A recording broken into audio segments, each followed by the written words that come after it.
This video is going to get me banned from Facebook.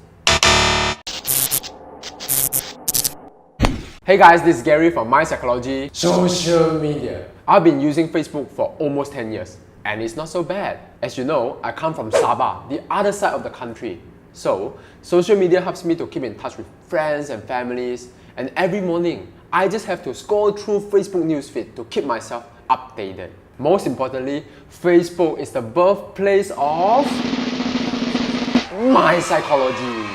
Social media, whether you agree or not, is inseparable from our modern world. Is it good or bad? No one knows. But no one can deny that it can also be harmful to us. Today, let's look at 3 ways social media can harm us.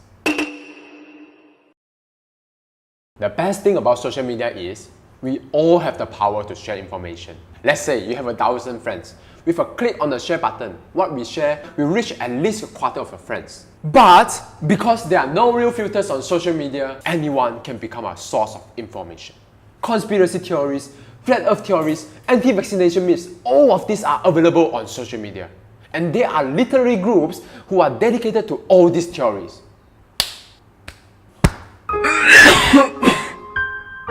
Think about how we share stuff on social media. We see an article or photo we agree with, we press the button and then poof, it's now on a few hundred people's newsfeed. It's like we are always thinking, yeah, never mind lah, my friend also share, I also share lah, no harm one. When in fact, it does harm people, especially when it's misinformation, false myth, or we share without reading the whole thing. Even worse, when we are repeatedly exposed to the same content over and over again, it becomes believable. Wrong information can slowly morph into hard truths. In psychology, this is called the illusory truth effect. If we are not critical enough to learn the responsibility of using social media, we might cause harm to those around us. What is the similarity between eating chocolate, getting a like on something you post on social media, and taking heroin? Dopamine. Dopamine is a neurotransmitter synthesized in parts of our brains. It is useful in a lot of daily functions: eating, thinking, motivation, attention, but most of all, it is tied to our reward system. Dopamine makes us feel good, and research has shown that when people receive likes or thumbs up on their Facebook posts, Instagram pictures, or tweets, the brain releases dopamine, and we feel good. This is not just my own paranoid conspiracy theory. One of the founders of Facebook literally said this a few years ago.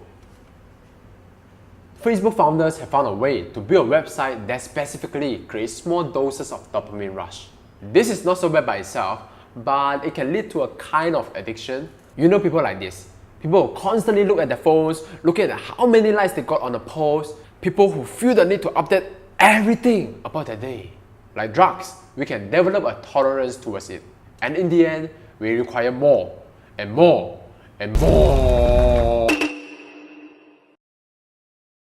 This is actually related to the second reason. Social media promotes oversharing because it feels good. And because it feels good, we tend to only share the aspects of our life that looks good, that feels good. Think about it. Most of the pictures we see on Instagram are of our friends traveling around the world, hanging out with partners, what they bought recently. You never see them fail. Who knows, they just download from the Google and re-upload to the Instagram. You never know. Oops. So, we can only see the best parts of their life, the parts that are worth sharing. And we will compare.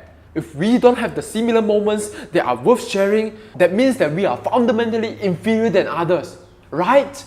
Right? Wrong! We have a tendency to infer another person's personality through their action and their public image. In psychology, this is called a fundamental attribution error or correspondence bias. We think that others have a better life because their photos and posts all display this. When in fact, we seldom think about how people always post things selectively that can make themselves look better. We try to create a public image that everyone can look at and marvel at through what we write and post about. We think what we see is what they are, but that is seldom true.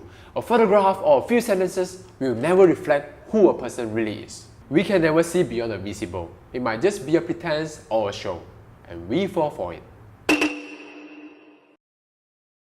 A tool is just a tool. We are the one who holds it on our hand, who use it, and we determine how and why to use it.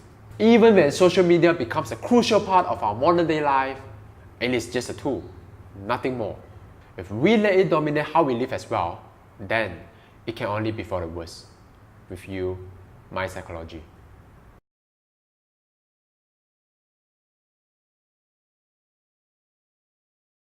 Hey guys, thank you for watching this episode. If you like this video, remember to subscribe to our channel, and I hope you can share this on your social media. Despite all the harms that I mentioned previously, it will still benefit us, help us to share the power of psychology. Leave a comment below and let us know what you want to know in the future episodes, and see you in the next one.